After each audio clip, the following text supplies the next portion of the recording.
Kegong Kebiar Dewasa, Sekegong Budaya Gita Suara, Banjar Adat Tegal, Desa Adat Tegalalang, Kecamatan Tegalalang, Gianyar, dengan menampilkan tari kreasi dengan judul Ngerebek Agung Ngastiti Segara Danu.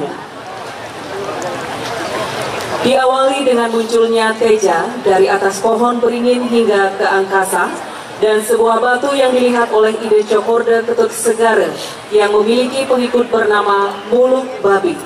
Ide Cokorde segera memanggil pemuka desa adat Tegalalang untuk segera membangun tempat suci guna memuja Ide Betara Luhuring Akase dan Ide Betari Danu. Di sisi lain, para Wong Samar merasa tersinggung yang dipimpin oleh Jeropan Sunari yang memiliki pengikut 1008 krama. Karena tidak dilibatkan saat mendirikan tempat suci, perselisihan pun terjadi.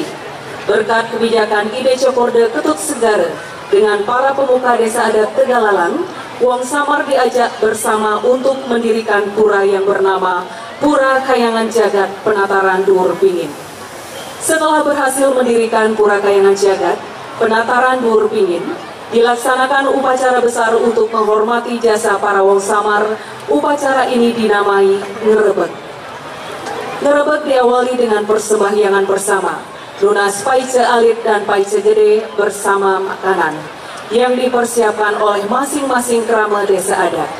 Dengan membawa penjor dibuat dari pelepah pohon salak, diiris dengan janur dengan wajah dirias menyerupai Wong Samar. Hingga sekarang, Ngerebek ini sangat disucikan oleh para pemuka desa adat Tegalalang dan Wong Samar yang memukim hulu sungai Barat Pura. Melalui pemujaan Ide Betara Luhuring Akase dan Ide Betari Danu, diharapkan sinar suci dari hulu sungai bisa mengalirkan air kedamaian sampai ke samudra guna menghidupkan sarwa prani, seimbangnya jagat raya, skala dan niskala, keharmonisan segala makhluk ciptaan Tuhan yang berbeda-beda antara manusia, Wong Samar, dan ciptaan lainnya. Sebagai penata tari Iwayan Budiar Semayun, penata tabuh di Ketut Cater, Ide Garapan Imade Sidien, penanggung jawab Klian Adat Banjar Tegal Inyoman Gede Artawan, dan Klian Dinas Banjar Tegal Ipande Nyoman Gunastra. Hadirin, inilah tari kreasi Ngerebek Agung Ngastiti Segara Danu.